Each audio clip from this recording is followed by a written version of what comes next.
I, like, low-key love making OCs and writing stories that, like, only exist in my mind.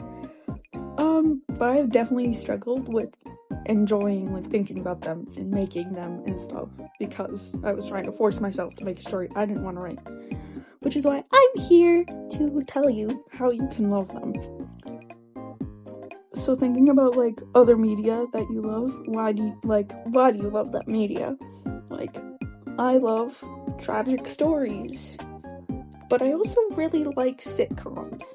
So I kind of just, like, mashed it together.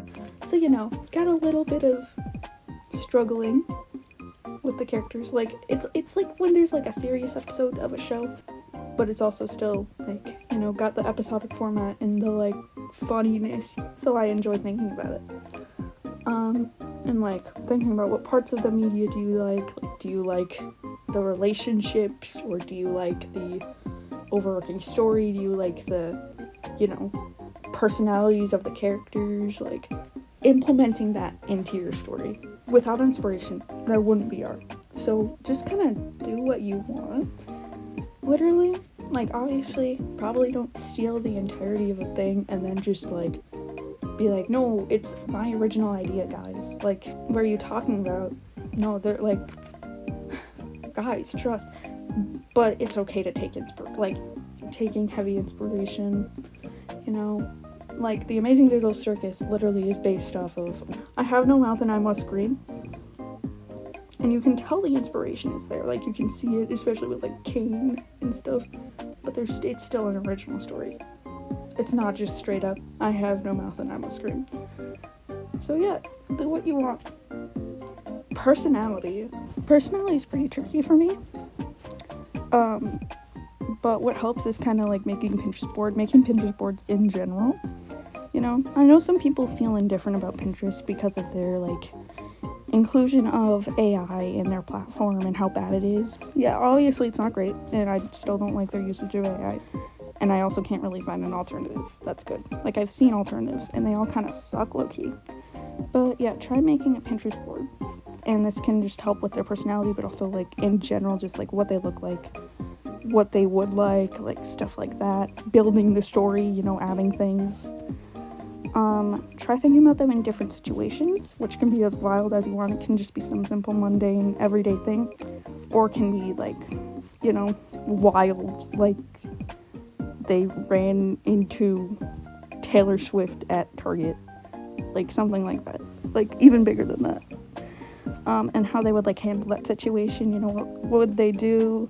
Like, if they ran into Taylor Swift, would they be like, oh my gosh, hi, like, I low-key love your music? Would they just ignore her? Would they run away in fear? Try starting with, like, one or two basic traits, just, like, nerd, jock, manly dude, bro dude, you know, something like that. And, like, building off that and, like, adding other traits and making them well-rounded. Like, adding contrasting things, or, like, are they, like, a caring person? Why is that? And obviously, if your characters are just for fun, they can just be it's your story, do what you want. But, like, thinking also about their past and how it would affect how they act, how they interact with other people, you know, looking for inspiration in other people's characters. Again, inspiration makes art. If there's a character you really like, just kind of, like, not taking the whole character in their entire story and stuff, but, like, you can take kind of inspiration from their personality and from the way they act and be like, oh yeah, and then this is why they act that way, stuff like that. And, like, thinking about what kind of stuff they would like and what they would do, like, in life. If they like sports, what sports would they play? What were they like in high school or middle school? Like, depending on what age they are. Like, what were they like when they were younger?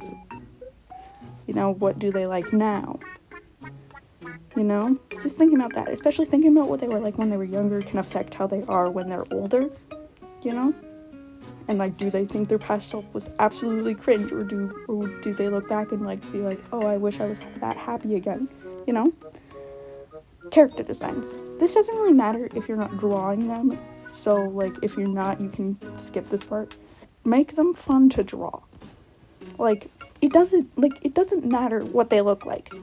It doesn't even have to make sense for your story. But if you don't want it to, like if you don't care about that, then you can make them look like however you want, basically. It's like, they can have, if you want them to have naturally pink hair, give them naturally pink hair. Who cares? Like, literally, who cares? Do what you want. Like, it's your story. It literally doesn't matter. Feel free to take inspo. I keep saying this because it's so important that people understand that inspiration is not stealing. Like, if you see a character, again, obviously, don't just take it entirely and be like, this is my original character. But, like, you can take inspiration, like, you know, take inspiration. Be like, okay, I like this element about this character. I'm gonna do something similar. Think about their personality and, like, how they would dress with that personality. Are they more practical, or do they go to, like, the max, like, full Dagora or, like, scene core? How afraid would they be to fully express themselves? Like, are they kind of like, I don't want to express myself because I don't want to be cringe like that. Get a load of that guy. Or would they be, like, just fully express themselves? Just be like, I don't care. I'm gonna wear what I want. I don't care about what other people think. And, like, does their style complement or contrast their personality? I think it's fun when characters who are, like, really shy and quiet or, like, just reserved and, like, whatever, wear, like, really, like, out there clothing. I think it's kind of funny. Or, like, if you have a shy character, maybe they wear more, like, you know, less revealing clothing, like, kind of closed off, you know, like, more modest clothing. And, like, what style do you think they would want to have, or what style they would have? Don't be afraid to be cringe. It's your story. If it's extremely cringe, it literally doesn't matter. It's for you. It's, like, what you want to do. And, like, do what makes you happy. My belief is to be cringe is to be free to the max. Like, if you are happy with telling your story and how they are, even if they're really cringe, like, do that. It's your story. What type of story do you want to tell? Do you want it to be a tragedy, a horror, slice of life, romance? You know, you can mix. Obviously, a lot of things they have, like, sometimes those things mixed in, like, oftentimes there'll be romance mixed into a lot of stories. But you can do whatever. You can have no romance, you can be entirely romance. Nothing is unique. So just, like, do what you want, basically. Like, don't be afraid if it's too similar to another thing, because that other thing is probably similar to another thing. It just goes on and on. So just do what you want. And, like, do you want to have, like, one overarching plot or an episodic slice of life, like Friends? Like, what do you want to tell? I like the idea of something that's just a little slice of life with little episodic, like, stories and stuff. So that's what in my head, like, I just think of little scenarios and I'm like, oh, that's cute. I put them there, do that with them. Hee love that. Yeah, so basically, feel free to take my tips or don't. I don't care. Okay, bye.